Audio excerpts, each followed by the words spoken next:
오늘도 기도의 자리에 나오신 여러분, 주님의 이름으로 환영하고 축복합니다. 성탄의 기쁨이 여러분 모두에게 충만하시기를 주님의 이름으로 기원합니다. 우리 다 같이 사도신경으로 신앙 고백하심으로 심야 기도회 시작하겠습니다. 나는 전능하신 아버지 하나님, 천지의 창조주를 믿습니다. 나는 그의 유일하신 아들, 우리 주 예수 그리스도를 믿습니다. 그는 성령으로 잉태되어 동정녀 마리아에게서 나시고 본디오 빌라도에게 고난을 받아 십자가에 못 박혀 죽으시고 장사된 지 사흘 만에 죽은 자 가운데서 다시 살아나셨으며 하늘에 오르시어 전능하신 아버지 하나님 우편에 앉아 계시다가 거기로부터 살아있는 자와 죽은 자를 심판하러 오십니다.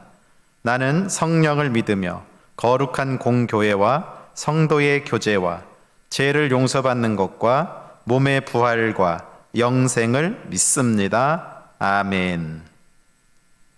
찬송가 270장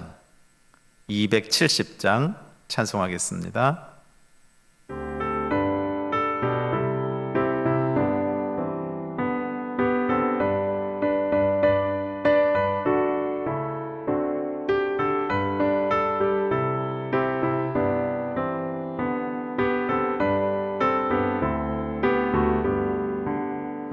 변찮는 주님의 사랑과 거룩한 보혈의 공로를 우리 다 찬양을 합시다.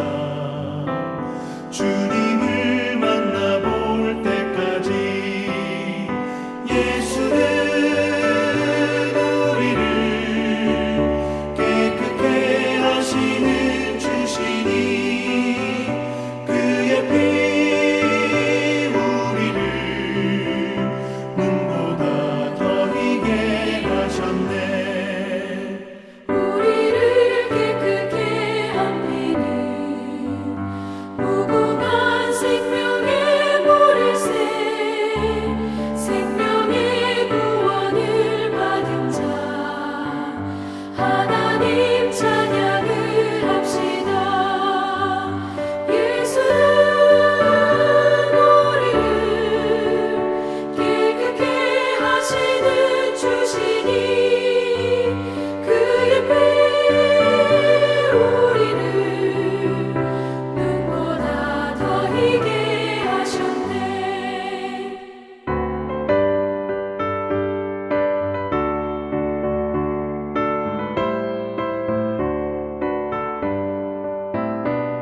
주님의 거룩한 보혈을 날마다 입으로 간증해 담대히 싸우며 나가세.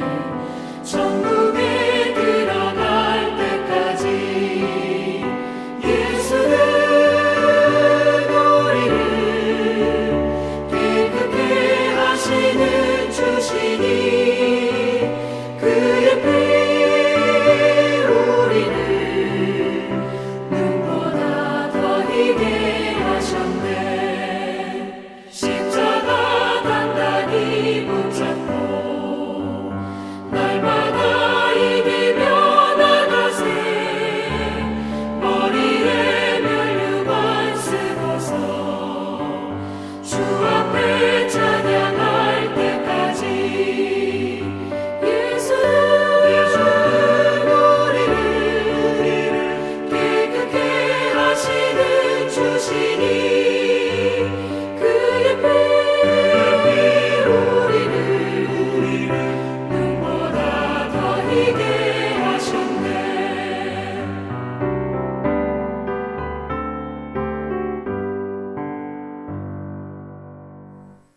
하나님의 말씀은 시편 32편 1절로 11절입니다.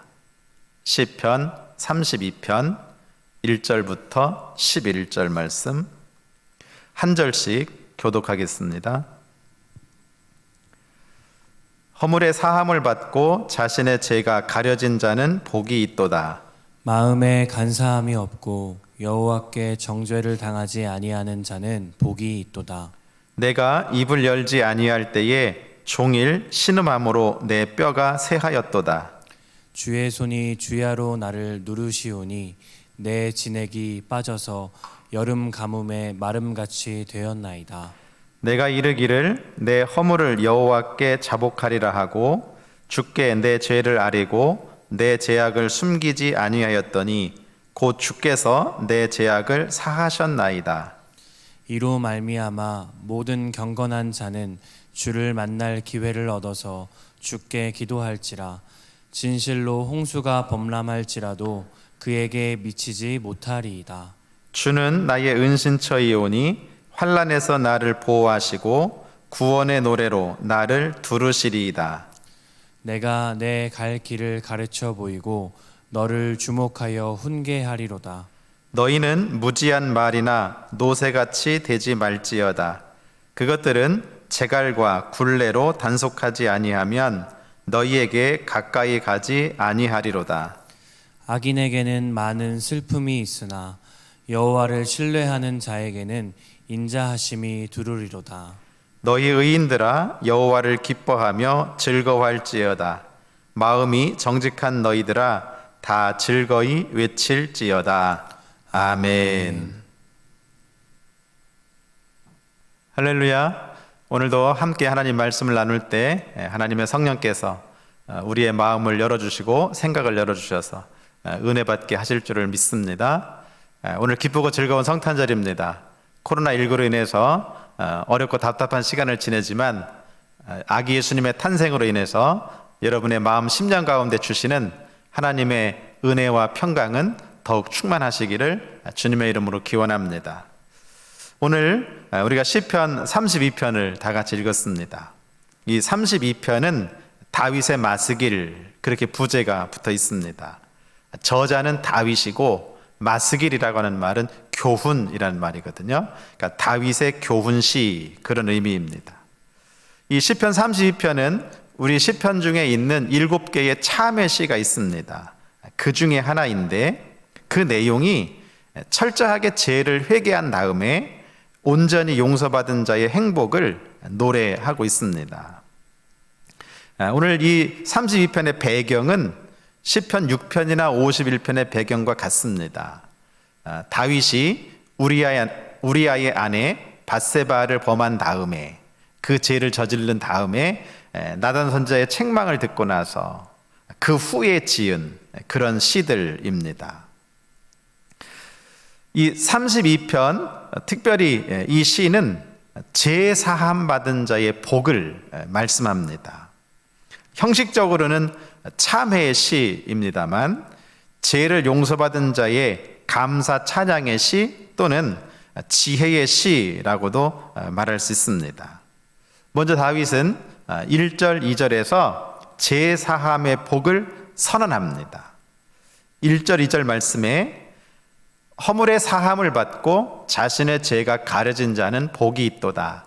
마음에 간사함이 없고 여호와께 정죄를 당하지 아니하는 자는 복이 있도다. 아멘. 다윗은 복이 있도다, 복이 있도다 이렇게 2번이나 먼저 선언을 합니다. 이 복이 있도다라는 말의 사용은 본래 그 원어적인 의미가 인간이 인간을 축복할 때 그때 사용하는 용어입니다. 다윗이 인간들에게 기원하고 있는 복이 무엇입니까? 그것은 죄 사함의 복입니다. 오늘 계속해서 그런 말씀하죠. 허물의 사함을 받고 자신의 죄가 가려진 자는 복이 있다. 여호와께 정죄를 당하지 아니하는 자는 복이 있다. 이렇게 말합니다. 죄 사함의 복을 말씀하고 있는데 다윗이 이렇게 처음부터 죄 사함 받은 자의 복을 말하는 것은 죄 없는 인간은 이 땅에 존재하지 않는다는 사실을 전제하고 있습니다. 죄 없는 인간은 이 세상에 존재하지 않기 때문에 죄 없는 자의 복을 기원하지 않고 오직 죄 사함 받은 자의 복을 기원하고 있습니다. 그렇습니다. 이 땅에 태어난 모든 사람은 죄인입니다. 성경은 그 사실을 분명히 증거하지요. 로마서 3장 10절로 12절 말씀에 기록된 바 의인은 없나니 하나도 없으며 깨닫는 자도 없고 하나님을 찾는 자도 없고 다 치우쳐 함께 무익하게 되고 선을 행하는 자는 없나니 하나도 없도다. 아멘. 의인은 하나도 없다. 로마서 3장 23절에도 모든 사람이 죄를 범하였음에 하나님의 영광에 이르지 못하더니 그렇게 말씀합니다. 모든 사람이 죄를 범하였다. 모든 사람이 다 죄인이다. 그렇게 말씀하고 있죠.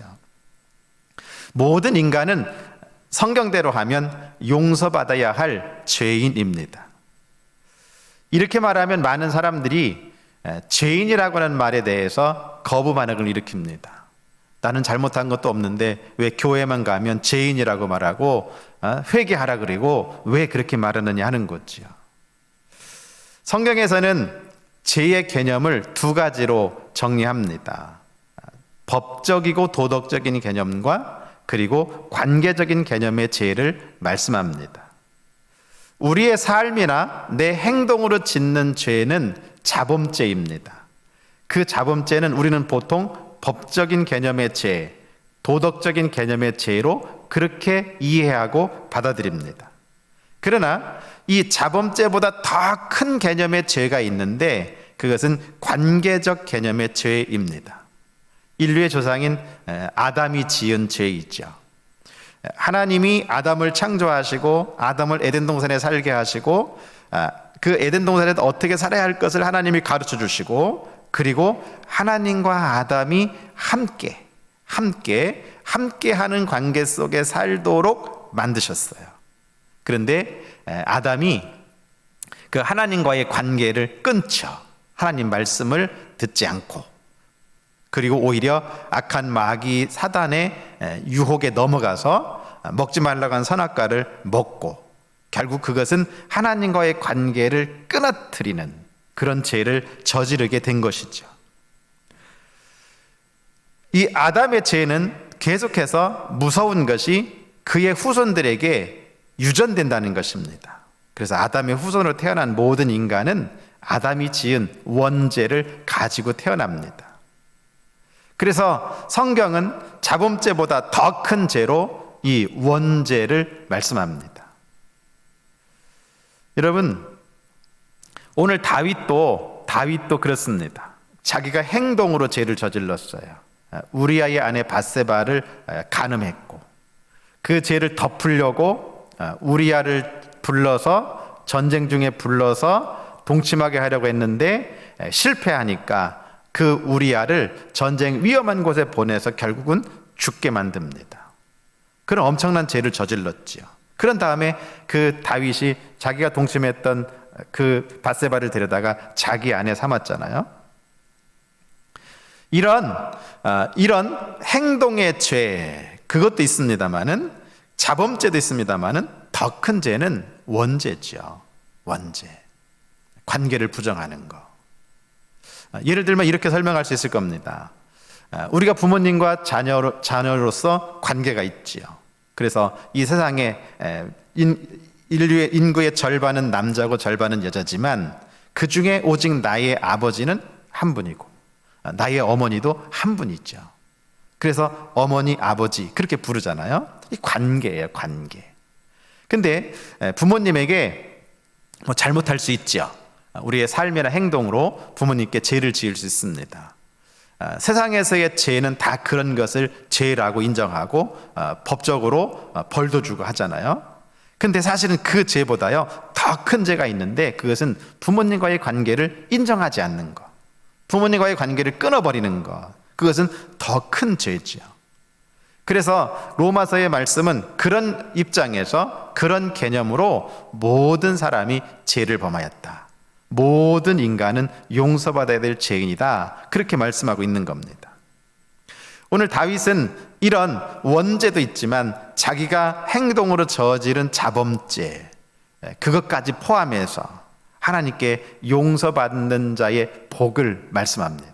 왜냐하면 다윗은 자기가 죄를 저질렀었거든요. 그 엄청난 죄책감, 그 엄청난 죄의 중압감 아래서 용서받은 그런 경험이 있단 말이죠. 그래서 죄 용서받은 자는 하나님의 놀라운 복을 받은 사람이다, 그렇게 말하고 있는 거예요. 오늘 다윗은 인간의 죄를 다양한 용어로 묘사합니다. 그 1절 2절 말씀 보시면 먼저는 허물이라고 말씀합니다. 허물. 이 허물이라고 하는 말은 하나님에 대한 반역, 그런 의미입니다. 하나님의 뜻을 인간의 뜻으로 거역하는 것, 하나님으로부터 떨어져 나오는 것을 의미합니다. 두 번째는 죄라고 말하죠. 죄가 가려진 자는, 그럴 때 이 죄는 하마르티아라고 하는 말인데요, 관역을 빗나간 화살을 표현할 때 하마르티아 그렇게 쓰고요. 죄라고 하는 개념도 그런 개념으로 이해를 합니다. 하나님은 본래 하나님과 사람 좋은 관계 속에서 살도록 하나님이 설계하셨고 그렇게 창조하셨고 에덴 동산에 살도록 만들어 놓으셨어요. 그것이 하나님이 목표하신 인간을 향한 관역이죠. 그런데 인간은 그 하나님이 만들어 놓으신 관역, 그 표적을 벗어났습니다.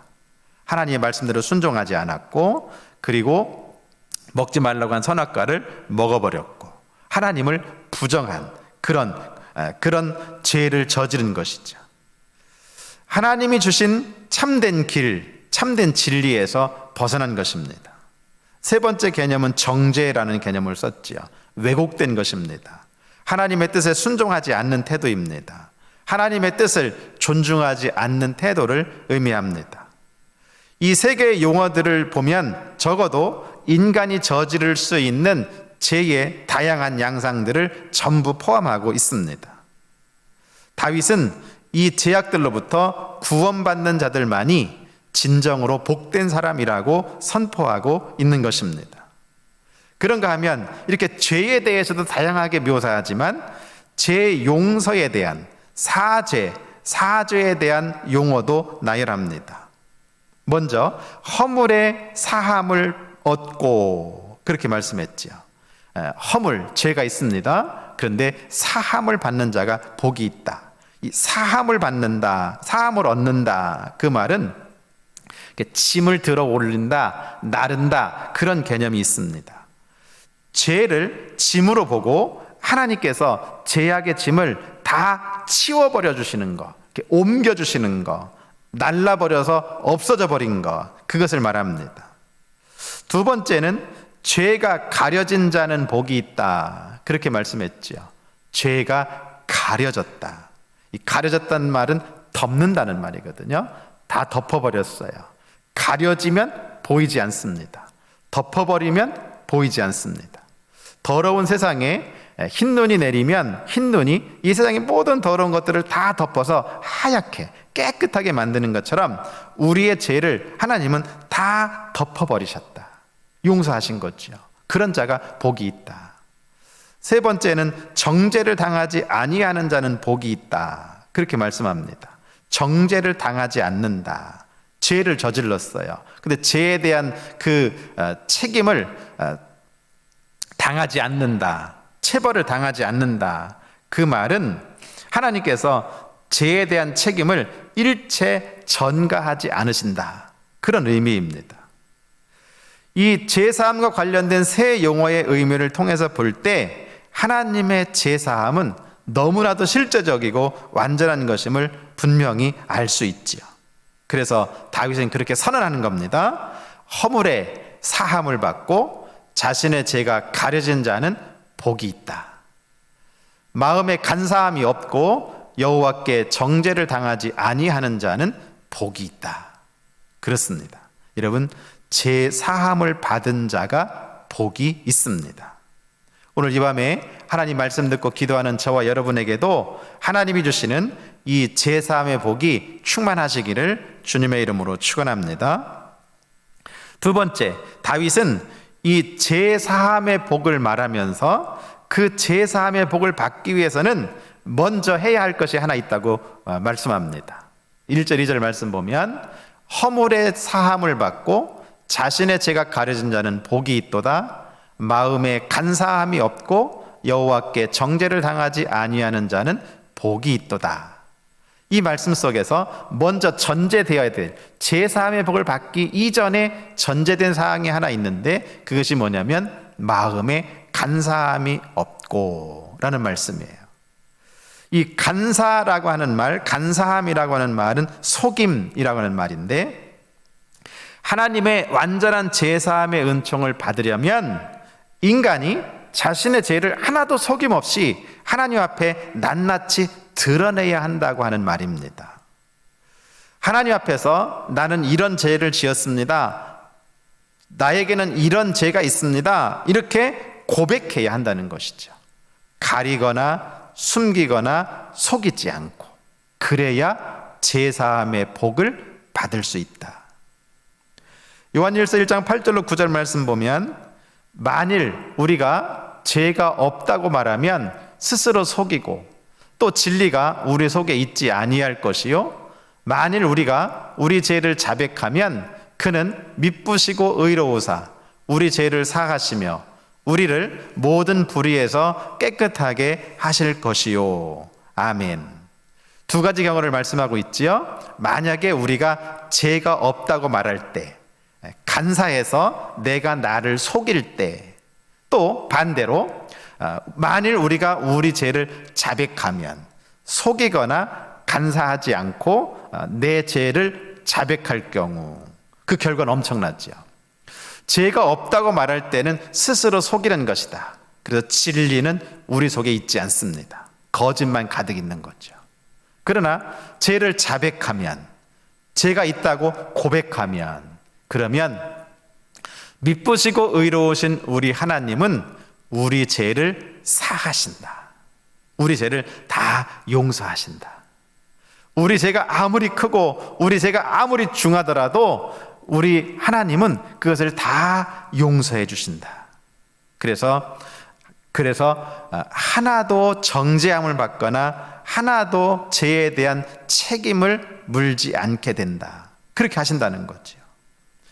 다윗은 자신의 경험을 통해서 이런 하나님의 은혜를 깨달았습니다. 그래서 자기가 회개하지 않았을 때, 다시 말하면 회개 이전과 회개했을 때, 회개 이후를 대조해서 오늘 본문에 말씀하고 있어요. 먼저 회개하지 않았을 때, 회개 이전의 경우 3절 말씀 봅니다.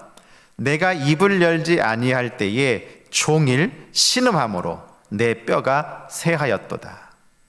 회개하지 않았더니 지금 다윗이 이런 상태에 있는 거예요. 신음하게 되었다. 내가 입을 열지 아니할 때, 이거는 자기가 고백하지 않을 때, 내가 죄인이라고 자백하지 않을 때, 회개하지 않을 때 신음했다. 이 신음한다라는 말은 으르렁거린다, 고함친다, 그런 개념인데요. 정말 너무 괴롭고 너무 죄책감에 눌려서 고함치지 않고는 견딜 수 없는 그런 혹독한 양심의 고통을 말합니다. 이런 고통, 이런 신음이 자기 속에 있었는데 그것이 종일 되었다. 종일 계속되었다. 계속해서 그를 이 죄책감이 짓누르는 거죠. 그래서 이 계속되는 양심적 고통이 결국에는요, 다윗에게 질병으로 왔어요. 그래서 내 뼈가 쇠해졌다. 이 뼈가 쇠해질 만큼 그렇게 자신은 죄책감에 시달릴 수밖에 없었다. 질병, 그러면 이 질병이 오는 경우가 여러 가지가 있는데, 첫째는 자기 실수로 올 수 있어요.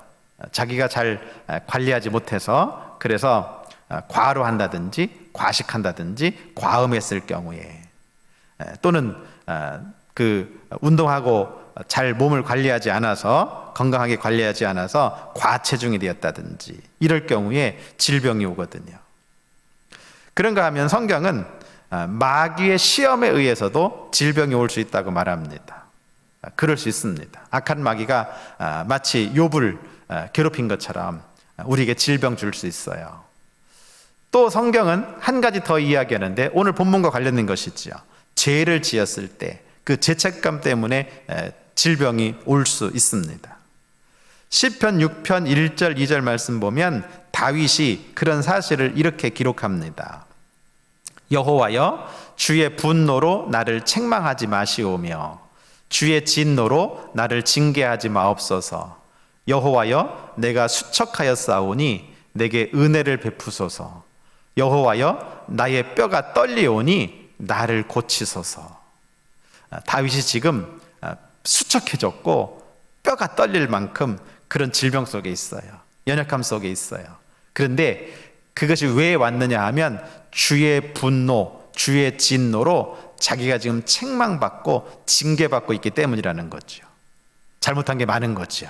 그래서 그것 때문에 지금 이렇게 심적인 고통뿐만 아니라 그의 육체까지도 쇠약해졌다, 수척해졌다, 그렇게 말씀하고 있는 겁니다. 지금 우리가 보고 있는 이 32편의 상황도 다윗은 죄로 인해서 자기 마음이 괴롭고 그리고 몸이 아픈 상태입니다. 4절 보시죠. 주의 손이 주야로 나를 누르시오니 내 진액이 빠져서 여름 가뭄에 마름같이 되었나이다. 보세요. 이 주의 손이 나를 누르신다.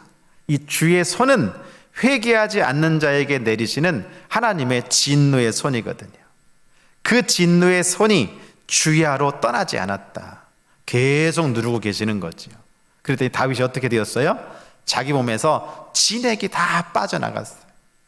마치 여름 가뭄에 마름같이 되었다.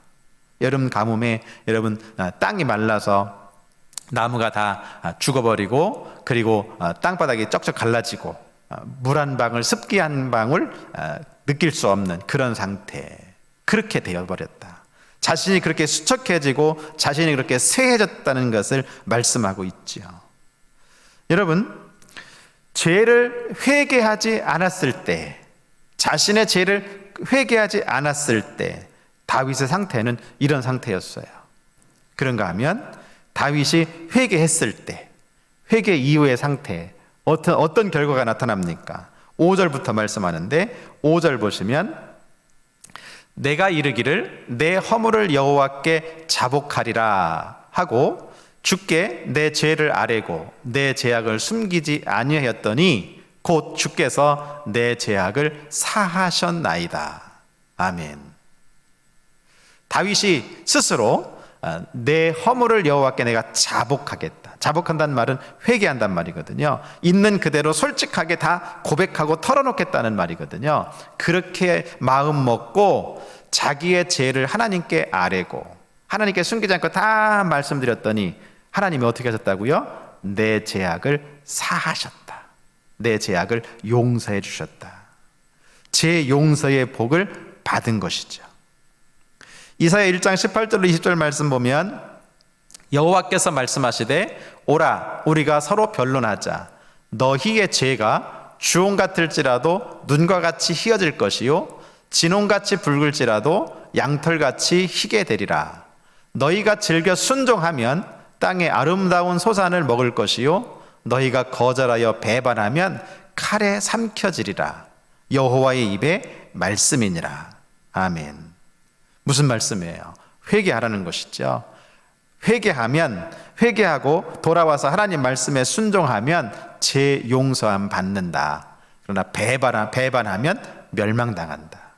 하나님 앞에서는 우리의 죄가 아무리 주홍 같고 진홍 같다 할지라도 하나님이 용서하시면 눈과 같이 희어지고 양털같이 희게 된다. 그렇습니다. 6절 7절 말씀에도 이로 말미암아 모든 경건한 자는 주를 만날 기회를 얻어서 주께 기도할지라. 진실로 홍수가 범람할지라도 그에게 미치지 못하리이다. 주는 나의 은신처이오니 환난에서 나를 보호하시고 구원의 노래로 나를 두루시리이다. 아멘. 여기 말하는 경건한 자는 회개한 자를 가리키죠. 회개한 자는요, 주를 만날 기회를 얻는다. 그래서 주께 기도하게 된다. 그런 말씀이 있죠. 여러분, 앞에서 회개하면 첫째는 제3의 복을 받지만 그 다음에는요, 회개하고 났더니 하나님께서 주를 만날 기회를 주신대요. 이 주를 만날 기회라고 하는 것은 적절한 때에 아주 정확한 적당한 시간에 주님을 만나게 하는 그런 복을 말씀해요. 그래서 힘들고 어려울 때 기도하면 하나님이 도와주시고, 내가 질병이 있을 때 하나님 앞에 기도하면 그러면 하나님이 고쳐주시고, 내가 문제 있을 때 하나님 앞에 가지고 나가면 하나님이 다 해결해 주시고, 이런 아주 주를 만날 기회, 아주 적절한 기회를 얻게 된다는 거예요. 한 가지 예를 다윗이 이렇게 들었잖아요. 홍수가 범람할지라도 그에게 미치지 못하리라. 홍수가 범람한다고 하는 말은 갑작스러운 재앙이에요. 예고 없이 닥치게 되는 위험천만한 상황이죠. 그러나 그런 일을 당할지라도 죄를 회개하고 용서함을 받은 자에게는 주께서 그들의 은신처가 되어서 그들을 모든 환난에서 보호하시고 구원하신다. 할렐루야. 이런 은혜, 이런 놀라운 결과를 주시는 것이죠. 8절에도 세 번째 회개한 자에게 주시는 은혜를 말하는데, 내가 내 갈 길을 가르쳐 보이고 너를 주목하여 훈계하리로다. 하나님께서 회개한 자의 갈 길을 가르쳐 보이신다. 알려주시고 인도하시고 이끌어 가신다. 그런 말씀이죠. 하나님이 너를 주목해서 보고, 주목이라고 하면 이렇게 눈을 맞춰서 계속 주시해서 보시는 거예요. 눈동자를 떼지 않고 그렇게 보시면서 훈계해 주신다. 잘못되는 길로 갈까봐 그렇게 하지 못하도록 그렇게 가르쳐 주시고 안내해 주시는 것이죠. 여러분, 이렇게 죄 용서함을 회개해서 자기 죄를 고백해서 죄 용서함을 받고 났더니 하나님과의 관계가 회복돼서 기도할 기회를 주시고, 기도하면 아주 적절하게 적절한 때에 가장 적당한 것으로 응답해 주시고, 또 우리의 갈 길도 가르쳐 보여주시고 친히 주목해서 보시면서 우리를 훈계하시고 인도해 주시는 하나님, 놀라운 하나님의 제사함에 이어지는 복들이죠. 그러므로 여러분, 제사함을 받는 은혜, 그런 축복이 여러분에게 있기를 바랍니다. 하나님은 이렇게 죄를 회개한 자의 길을 가르쳐 주시고 보여주시고 안내해 주시고 놀라운 은혜를 더해 주시죠.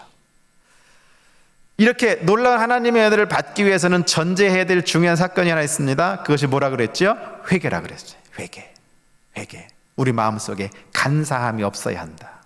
죄를 속이는 것이 없어야 한다. 그러므로 여러분, 먼저 회개할 수 있기를 바랍니다.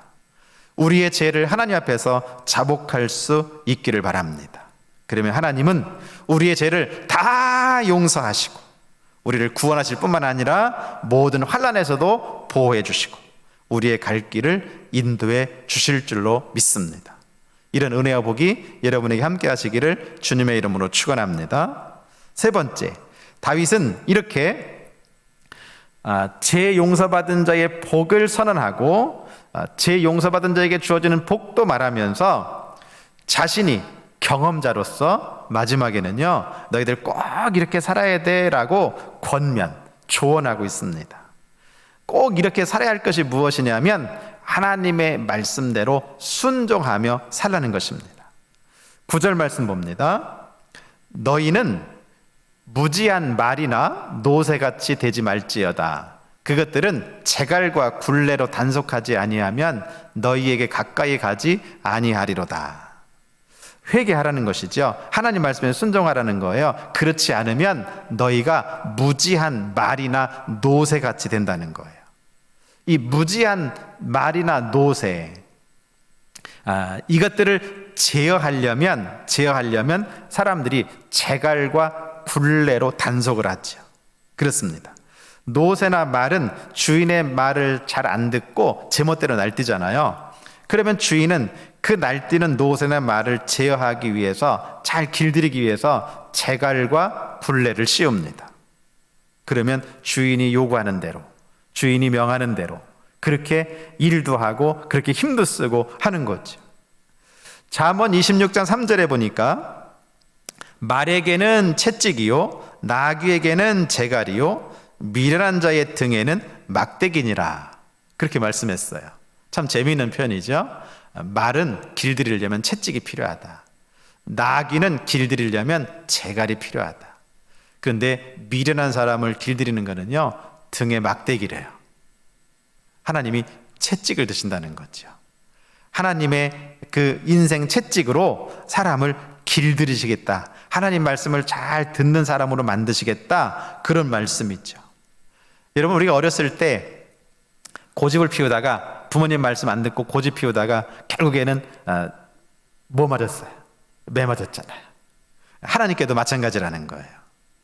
하나님 앞에서 인간이 자기 고집대로 죄를 회개하지 않고 마음에 간사함이 있어서 죄를 숨기고 그렇게 마음을 완악하게 하고 마음을 강팍하게 했다가는 결국 인간에게 돌아오는 것은 하나님의 징계의 채찍밖에는 없다. 그런 말씀이죠. 그러므로 여러분, 우리가 해야 할 일은 회개하고 그리고 하나님 말씀에 순종하는 것입니다.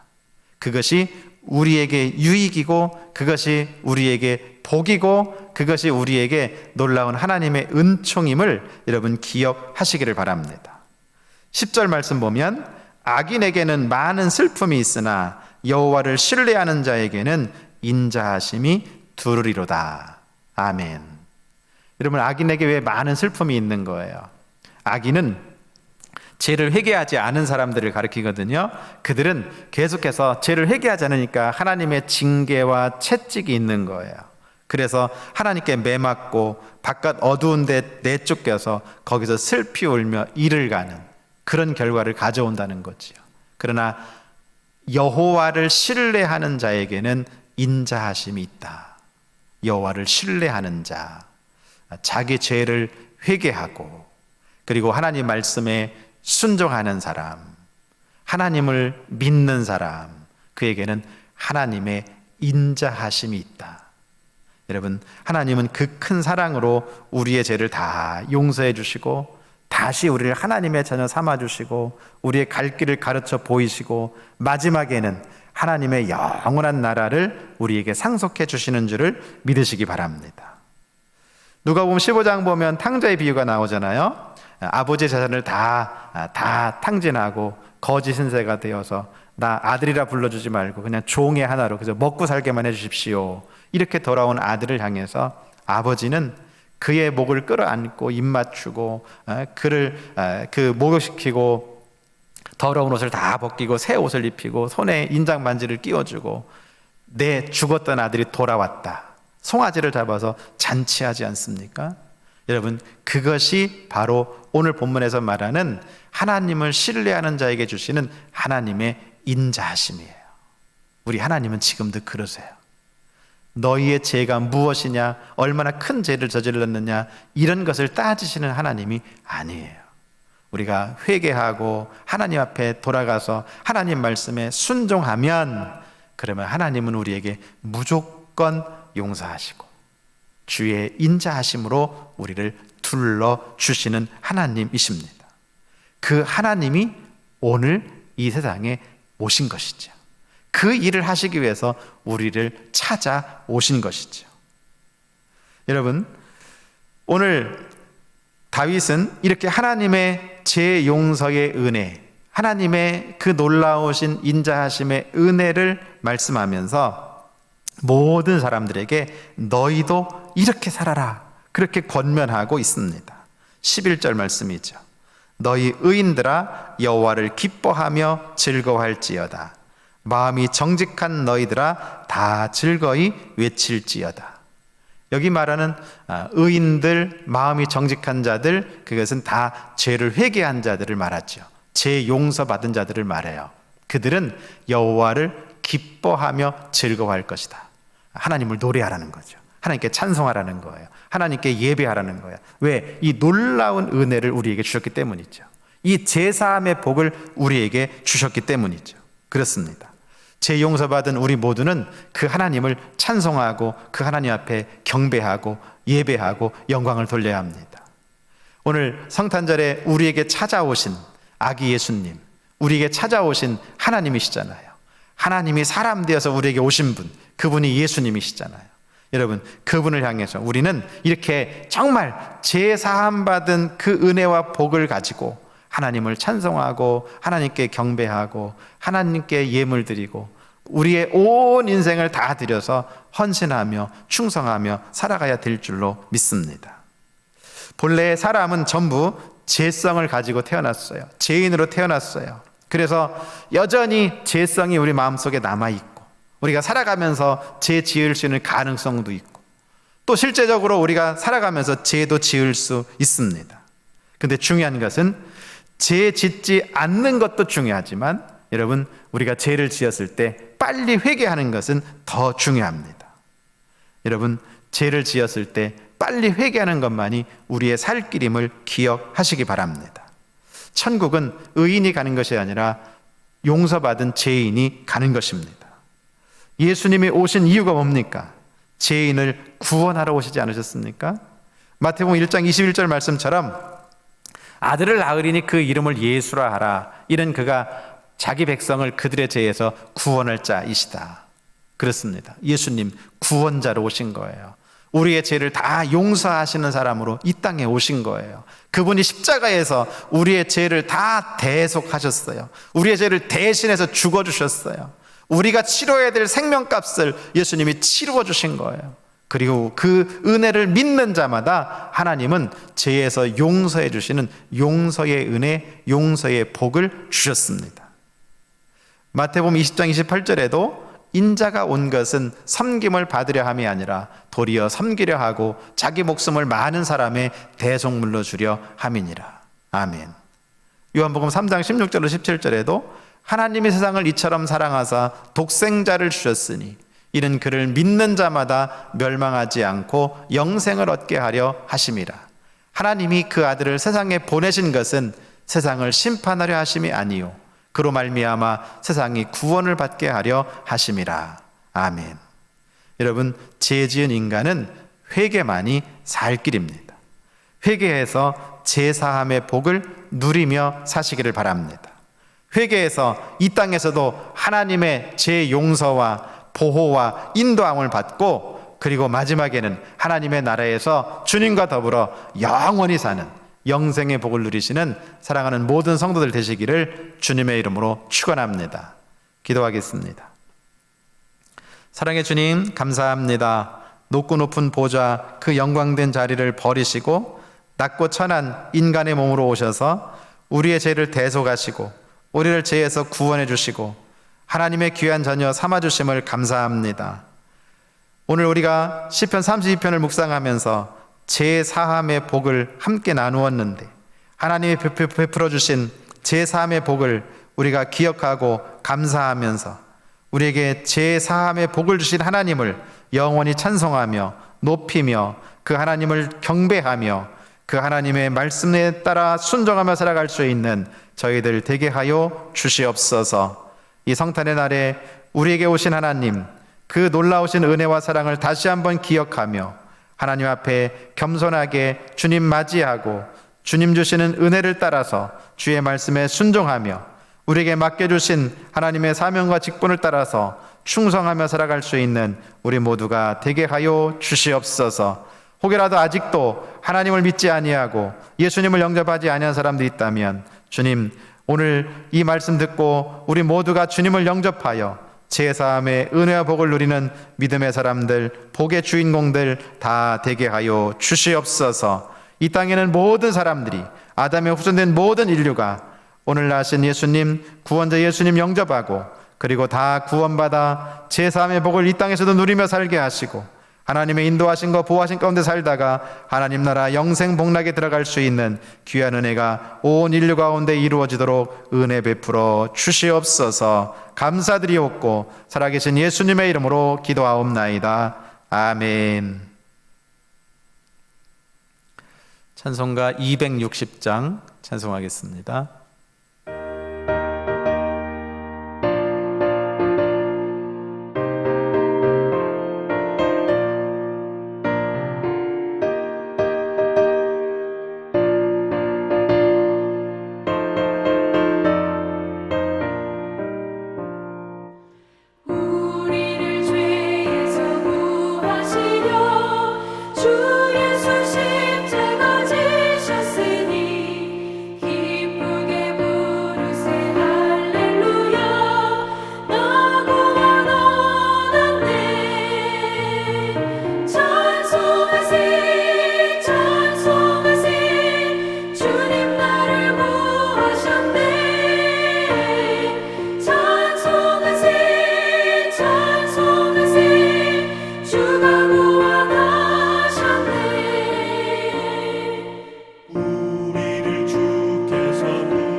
주기도문으로 기도에 마치고 함께 기도하실 텐데 여러분 우리 교회 기도의 제목도 함께 드립니다. 함께 중보하며 열심히 기도해 주시기 바랍니다. 주기도문으로 마치겠습니다. 하늘에 계신 우리 아버지, 아버지의 이름을 거룩하게 하시며 아버지의 나라가 오게 하시며 아버지의 뜻이 하늘에서와 같이 땅에서도 이루어지게 하소서. 오늘 우리에게 일용할 양식을 주시고 우리가 우리에게 잘못한 사람을 용서하여 준 것 같이 우리 죄를 용서하여 주시고 우리를 시험에 빠지지 않게 하시고 악에서 구하소서. 나라와 권능과 영광이 영원히 아버지의 것입니다. 아멘.